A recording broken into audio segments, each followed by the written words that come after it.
Hello indie game fans, I've already covered my favourite indie games of the year, as well as must-play hidden gems, but somewhere in between are games which are not obscure enough to be hidden gems, but are fantastic nonetheless. So here are 25 of the best of the rest of 2021. Let's begin with Devil Slayer Raksasi, a top-down action roguelite that I think has fantastic art. This has almost Souls-like action where you need to time your attacks, dodges and counters, all with a fantastic art style that I really like.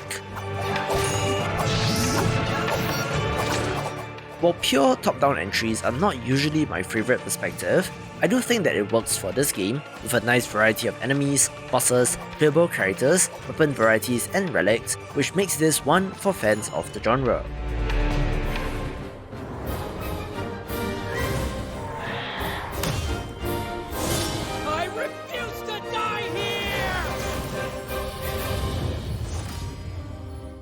One of the most impressive indie JRPG entries in recent memory is Edge of Eternity, coming to us from a relatively small French studio who has made something in the vein of modern Final Fantasy games. Your brother is your weakness, Celine. Darien is the only person I can trust with this mission. We have no choice but to fight this abomination. The corrosion.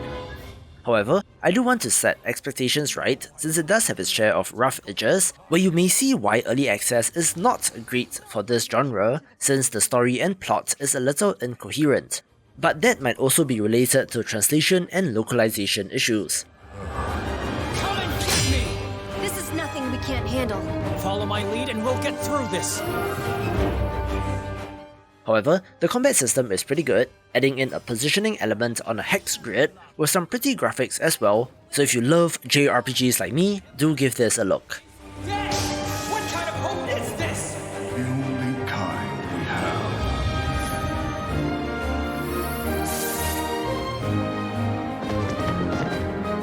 Welcome to Clement.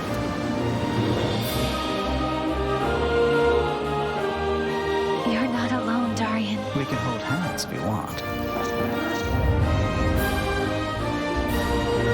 You have no right to give up.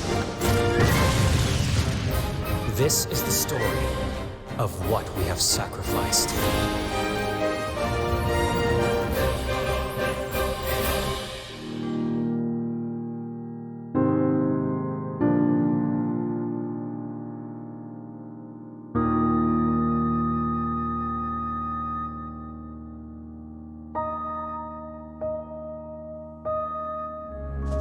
A series that some people absolutely love is To the Moon, an emotional adventure game that defied the odds since it was made in RPG Maker, where in the years since then, the developer has released games in the series like Finding Paradise and most recently, Impostor Factory.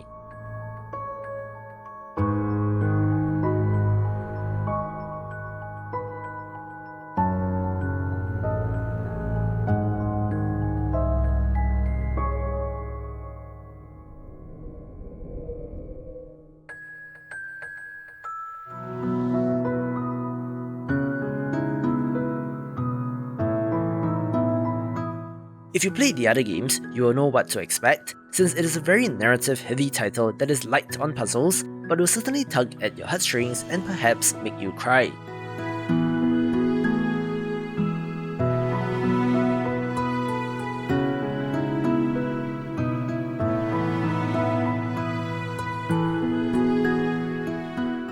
If you're new, I would certainly recommend playing the earlier titles first, and if you have, this is a must-play.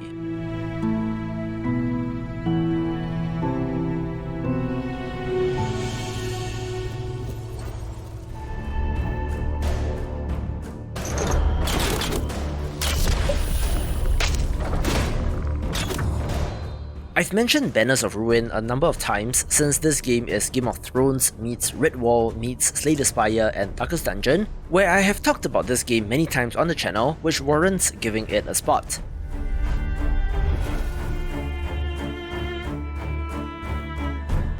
There is a front and back row in terms of formation, but every unit does have their own energy and health, as well as a hand of cards drawn every turn, so essentially, one round of combat in this game is 6 times as long as that of Slay the Spire, which does drag the battles out.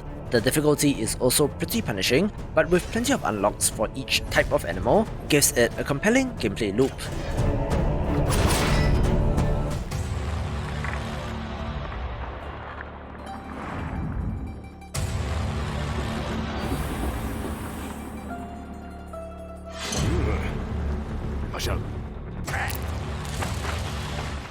The side-scrolling defense game has seen its share of iterations, from the very early Flash games to titles like Kingdom and Retropolis, where one of the latest and best is Until We Die.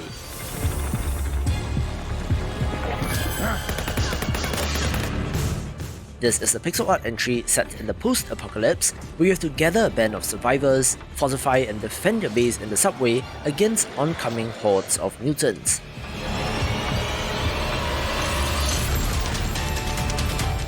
Think of this as Kingdom meets Metro with a touch of They Are Billions, and you get the idea, but I certainly love the pixel art in this.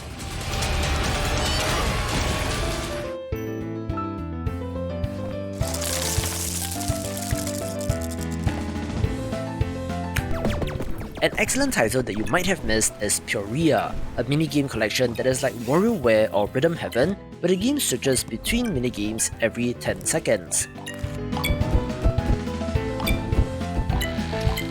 I'm actually surprised that there have not been more of such games on Steam, where the constantly changing games with the 2-button control scheme and how you have to adapt to them is part of the fun. There are 30 plus minigames here, so it is a nice variety and even has meta progression, since doing well at these allows you to earn marbles to be used in a pachinko-like machine to unlock more minigames, skins and music.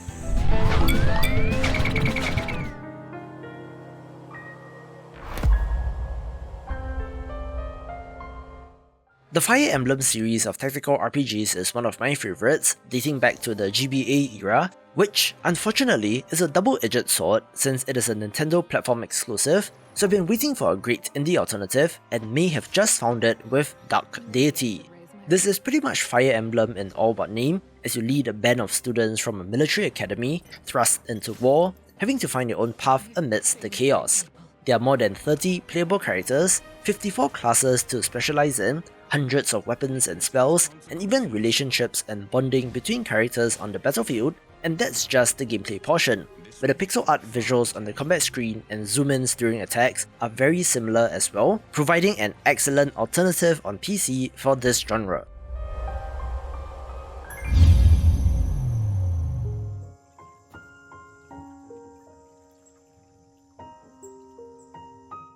As we have come into a whole new generation of consoles and graphics cards, which are pushing the boundaries of realistic graphics, I do think that there is a ceiling to raw fidelity, which is why titles with actual artistic direction and style will stand out even more, case in point being Hoa. This is a relatively straightforward puzzle platformer, but it's just gorgeous to look at, and to be honest, gets on the list purely based on that.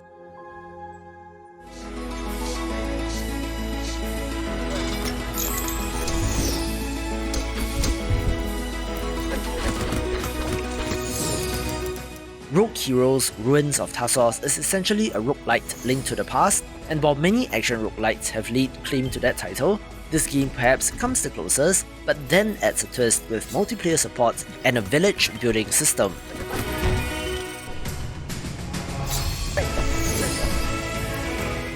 I like to talk about gameplay loops and how a well-designed, compelling one of these can make or break a game, where this title has an excellent loop that will keep you playing.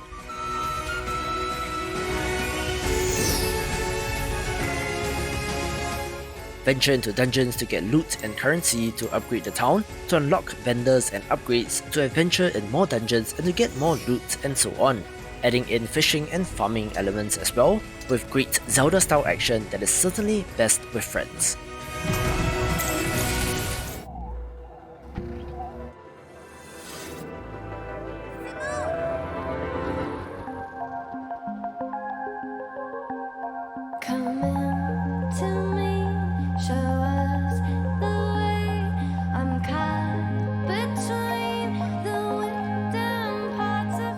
Like Hoa mentioned above, I have to give Sable a special mention for the visuals, since this has wowed many, including myself, ever since it was first revealed.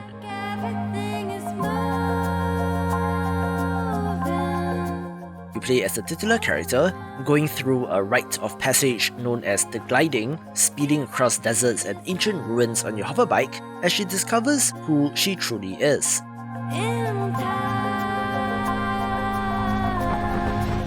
The art style has drawn comparisons to the work of French artist Mobius, but what is impressive is that this is a full 3D world.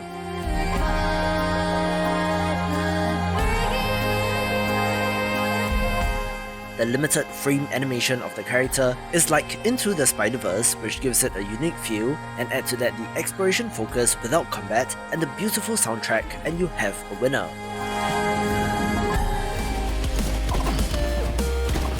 I still have no idea how to pronounce the name of this game, but let's go with Snake, since this is a roguelite title that takes the classic game and meshes it with the auto battler genre.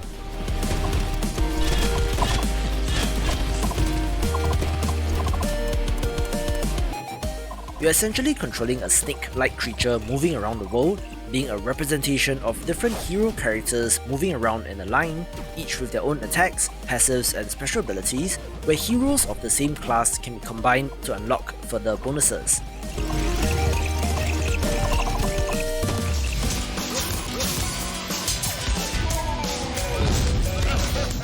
I love it when developers share stories of their own history, culture and mythology in games, so of course, The Legend of Tianding gets a spot, a side-scrolling action platformer that stars a Taiwanese folk hero dubbed as the Robin Hood of Taiwan, and is one of the more interesting settings in games in colonial Japanese Taiwan in 1909.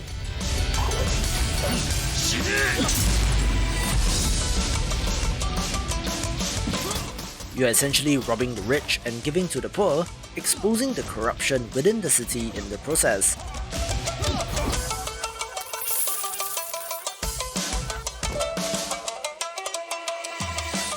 There are some light fantasy elements in terms of enemies and attacks, but the side-scrolling action is fantastic, with a wonderful cel-shaded look and even a built-in minigame in the form of a traditional Taiwanese board game, which makes this a title of interest.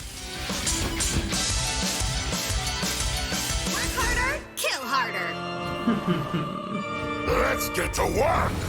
Legend of Keepers is, on paper, a very me type of game, since this is a pixel art roguelite RPG with management systems, where you play as a dungeon master and have to stop incoming waves of would-be heroes with your minions, traps and spells.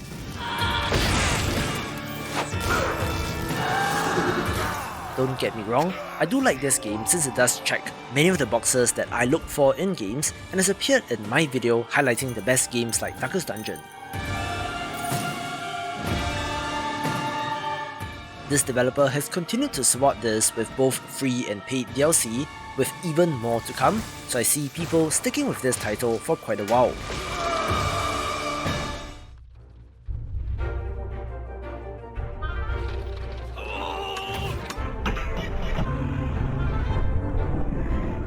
A title which is tremendously popular is Totally Accurate Battle Simulator, a wobbly physics strategy game where you pit opposing armies against each other and try to win.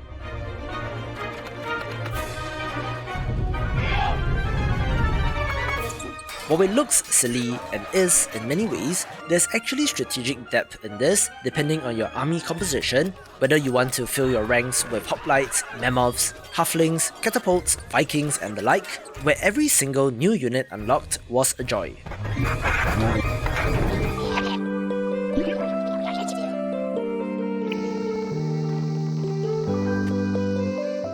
The game that I spent the most time with in 2021 was Cozy Grove, not because it was particularly a great game, but because it simply became part of my daily routine. This is an Animal Crossing-like title where you're helping various spirit bears pass into the afterlife, gathering resources, growing plants, catching bugs, fishing, crafting, mining and more in order to do so. While there is a daily limit to the number of things that you can do in the game, it was a right place, right time kind of situation for me, but I do certainly see the issues that people have with this game, but the continual support with new content and quality of life improvements earns this game its spot.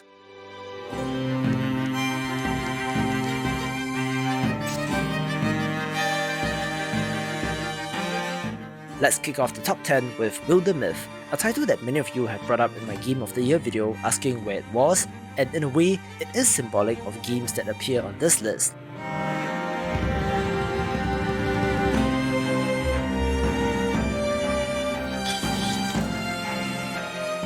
Excellent titles that are definitely worth a play, but for one reason or another, did not get along with me as much as the other games on the main Game of the Year list.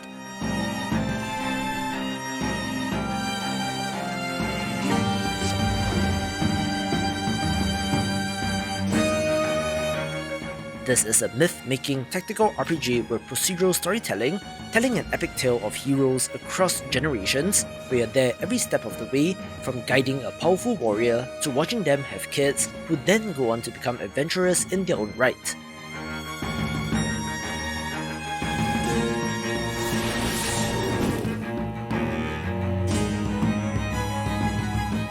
There are quite a number of pre-built campaigns, which means plenty of content, where it's an excellent title and is definitely one for tactics fans.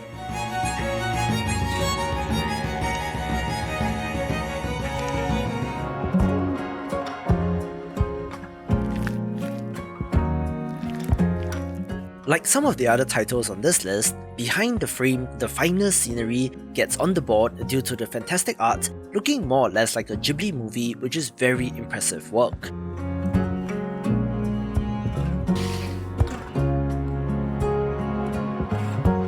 It tells the story of an aspiring artist who's trying to complete her masterpiece, being an emotional and touching tale.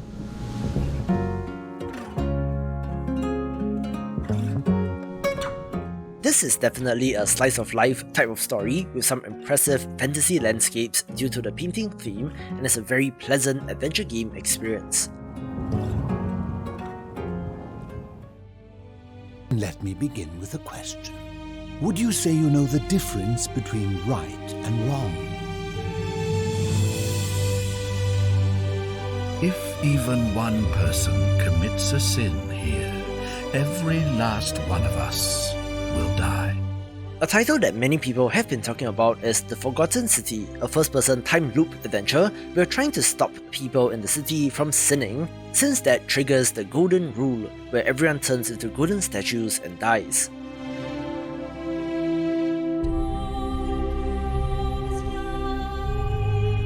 It is actually a remake of a mod for Skyrim, rendered quite beautifully here, with an intriguing central mystery, great characters and writing.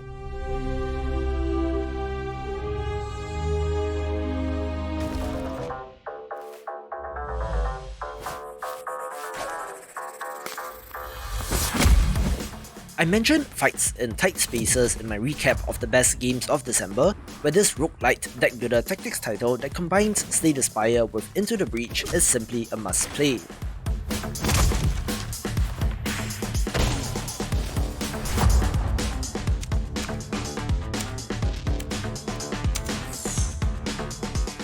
I really liked what I played of it, with the 1.0 release fixing many bugs, adding more content in levels, enemies and fighting styles, which gives it replayability.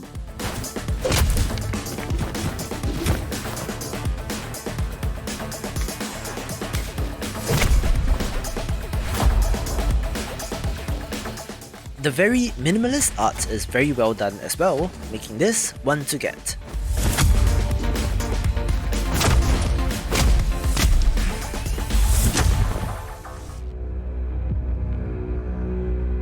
When the menhirs went dark, the weirdness took everything from you. Everything except your fate. We've been seeing an increasing number of roguelite deck builders, some very much like Slay the Spire, others not so much, and after a gold rush in 2020, the cream has risen to the top with Tainted Grail Conquest. This is a dark fantasy roguelite RPG that is loosely based on Arthurian legend, where you adventure out into the world, encountering and fighting monsters as you complete various quests, save NPCs, upgrade your village and more. I love village upgrade mechanics in games since it gives you a sense of progression and belonging in a game world, so this has that compelling loop with a nice variety of character classes and great strategic combat as well.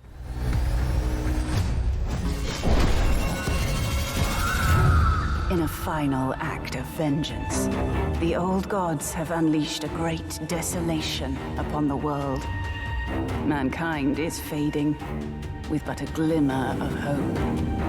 Heavy is the burden that lies on one lone warrior. There have been a number of top-down Souls-like titles which provides a nice alternative to the side-scrolling and classic 3D perspective, where one of note is Elder Souls. Unlike something like Morbid the Seven Acolytes, this is purely a boss rush title where you're battling old gods in order to prevent the destruction of the world. The Souls-like combat is satisfying, with, surprisingly, a number of different upgrade paths that you can go on, all with fantastic pixel art. Carve your own path to victory. Slay them all!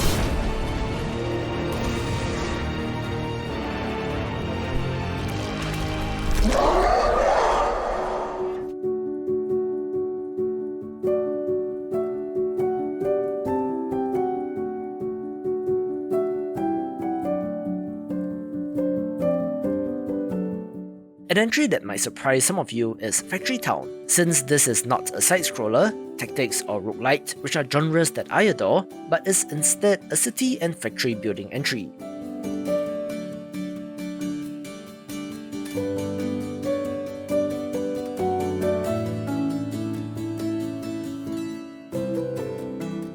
In a way similar to a factorial, you're building and setting up production lines, gathering resources from one area and transporting them to be combined and crafted into something else, and then using that new material to make something else altogether, all as you build and upgrade and expand your factory town.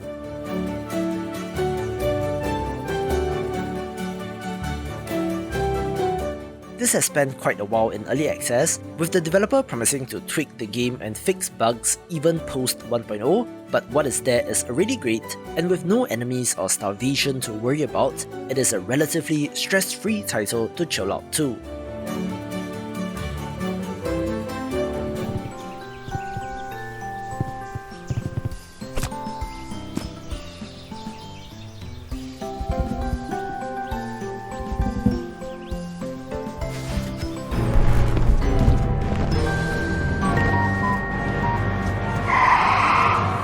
It is not often these days that an indie 2D side-scrolling platformer gets much attention due to how saturated the genre is, so when a title like Webbed manages to break out and get over 5,600 Steam reviews and an overwhelmingly positive rating, of course you have to pay attention.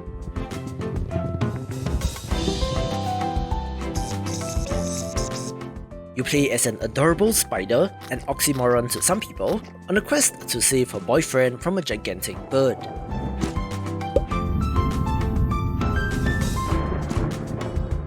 The pixel art is decent, with some awesome web-swinging physics and mechanics, as well as a surprising variety in the level designs and mechanics, making this a must-play.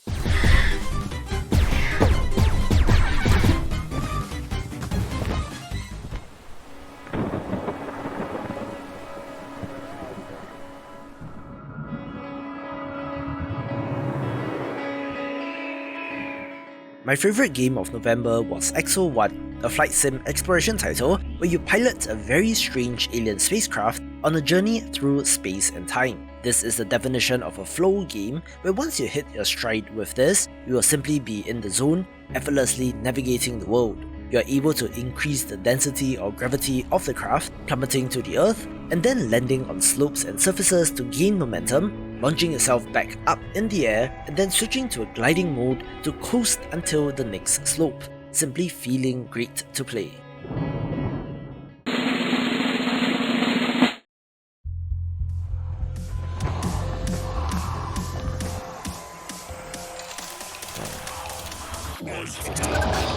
And of course, a must-play title for the year if you're into action games is Madness Project Nexus, a run-and-gun and beat-em-up title that is all action all the time. While there is a story about hunting down members of a cult and to unearth the terrible secrets of Project Nexus, you don't really need to pay attention since the action is the important part and simply feels great. I came to know of this after the fact, but it has its roots in Newgrounds, which is unsurprising given the character designs, so while this is great, I did not have the same nostalgia for this as some other people, but I have to give it its due, taking the number 1 spot. For more of the best of 2021, watch these videos and I will see you after the jump.